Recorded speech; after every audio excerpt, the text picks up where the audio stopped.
Nós temos condições de mudar o balcão. Mas é preciso ter confiança. Em que essa mudança vai partir de nós. Não existe autoridade acima da soberania da ciência. Não existe autoridade. O Rio Grande do Sul precisa de ajuda, e tu pode ajudar doando, divulgando campanhas e se informando. Aqui indicamos o Fundo Crioula. O Fundo Crioula é uma ação que surgiu em função dos impactos ambientais que o povo negro gaúcho vem enfrentando pelo racismo ambiental e das mudanças climáticas. As doações serão destinadas a povos tradicionais de matriz africana, comunidades quilombolas, famílias negras periféricas e animais que também precisam da nossa atenção e solidariedade. A chave Pix é o oi.crioula@gmail.com. Mais informações sobre o fundo no link do nosso site, no episódio e no Instagram da Bruna Crioula, uma criadora de conteúdo aqui do Nós, muito presente em vários episódios que você já deve conhecer. Acompanhe a Bruna, acompanhe a gente, ajude, se proteja, se cuide. Bem-vindos ao Nós da Nutrição. Aqui quem fala é Pablo Couto e essa é a edição de junho do Quebra-Nozes, um resumo das notícias sobre alimentação e nutrição do mês de junho de 2024. Indo para a primeira notícia, o governo federal vai lançar um novo Plano Nacional de Agricultura Familiar e Produção Orgânica, o PLANAPO. O objetivo é impulsionar a produção de alimentos saudáveis e sustentáveis. No entanto, movimentos do campo se mostram céticos quanto à efetividade do plano devido à falta de recursos e diálogo com a sociedade civil, além da forte influência da bancada ruralista no Congresso. A gente tem alguns pontos críticos, como por exemplo, os recursos escassos, apenas 0,02% do PRONAF, 7 milhões no total, destinados à produção orgânica na safra de 23 e 24, contra 364,2 bilhões para a agricultura empresarial. Uma grande disparidade. A desigualdade regional, porque 64% das verbas do PRONAF se concentraram no Rio Grande do Sul, no Paraná, Santa Catarina e Minas Gerais, a clássica falta de diálogo, que os movimentos sociais criticam essa falta de articulação e participação na construção do plano, a influência da bancada ruralista, que dificulta os avanços da agroecologia no Congresso e contribui para a derrubada e vetos de leis contra agrotóxicos. E, por fim, o apoio insuficiente à produção diversificada. O crédito não garante melhores preços para pequenos agricultores e mercados locais de alimentos saudáveis estão em declínio, o que é perceptível e é uma realidade. Essa notícia e todas as outras que virão a seguir, vocês encontram o link na publicação que está no nosso site www.nosdanutricão.com.br, além de que é possível também olhar no próprio tocador. Então, se vocês quiserem conferir o texto na íntegra de todas as referências, é possível encontrar dessa forma. A próxima notícia fala sobre as festividades com relação ao PNAE. Neste ano de 2024, ocorreu a comemoração dos 15 anos do PNAE, a Lei da Alimentação Escolar, Lei número 11.947 de 2009. Ela estabelece diretrizes para a alimentação escolar no país. A legislação, para quem não conhece, é considerada um marco significativo para a segurança alimentar e nutricional dos estudantes de escolas públicas e já foi citada inúmeras vezes aqui no Nós da Nutrição. Sempre de forma positiva, e a gente resguarda ela muito bem, porque ela é um marco para a nutrição e para a segurança alimentar. Desde a sua implementação, a lei tem garantido pelo menos 30% dos recursos do Programa Nacional de Alimentação Escolar sejam destinados à compra de alimentos da agricultura familiar. Esse critério tem contribuído para a inclusão de alimentos frescos, nutritivos na merenda escolar, além de fortalecer a economia local e promover a agricultura sustentável. A lei também garante que alimentos fornecidos nas escolas sejam adequados do ponto de vista nutricional, respeitando as especificidades culturais e regionais. Tem várias outras notícias que nós falamos sobre PNAE e como ele vem se adequando e avançando na garantia dos direitos com relação à alimentação e nutrição. Então, ficamos aí com a comemoração dos 15 anos do nosso queridíssimo PNAE. Indo para a próxima notícia, nós temos o Índice Nacional de Preços ao Consumidor Amplo 15, o famoso IPCA 15, que também já apareceu várias vezes aqui nas notícias de outros meses. Ele registrou uma alta de 0,39% na última medição. Segundo o IBGE, ele está desacelerando em relação a maio, que teve um aumento de 0,34%. No entanto, o resultado ficou abaixo das expectativas do mercado e que essa alta ela fala muito especificamente que foi puxada pelos grupos dos alimentos e bebidas, tendo uma concentração de 0,98%, com impacto de 0,21 pontos percentuais nos índices. Eu sei que são muitos números, mas isso aqui é só para a gente ter uma realidade, alguns exemplos aqui para a gente poder ter uma noção. Por exemplo, a batata inglesa ela teve um aumento de mais de 24,18%. O leite teve um aumento de 8,84%, o tomate 6,32% e o arroz 4,20%. Esse aumento ele é um reflexo dos efeitos das chuvas do Rio Grande do Sul, que ocorreram no final de abril e em todo o mês de maio, que ocasionaram as enchentes históricas de 2024 no Rio Grande do Sul. Aqui a gente tem um exemplo prático de como o clima, quando não afeta diretamente a da vida das pessoas, ele indiretamente ele pode ocasionar um impacto significativo.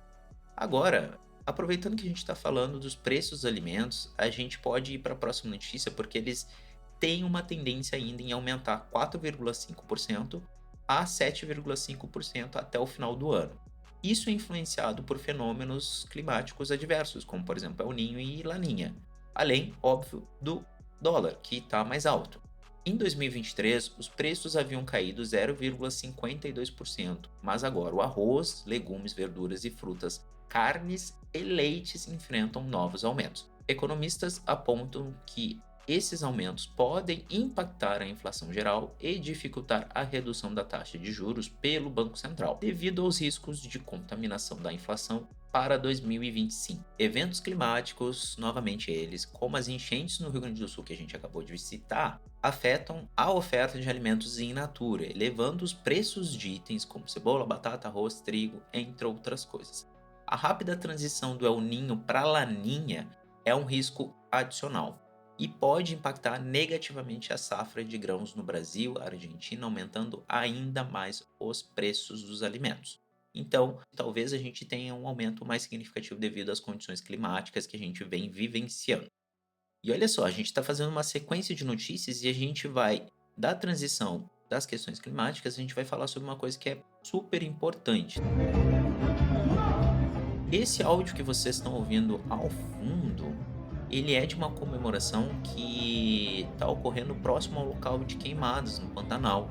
É possível ver um palco e muitas pessoas festejando. A cena é muito simbólica, pois ela evoca muitas questões que são específicas, como, por exemplo, o bioma Pantanal vem sofrendo faz tempo com queimadas. Porém, só em 2024 já foram registradas mais de 3.500. Isso é um recorde histórico. Somente em junho foram contabilizadas 2.632 ocorrências, equivalendo a uma queimada a cada 15 minutos.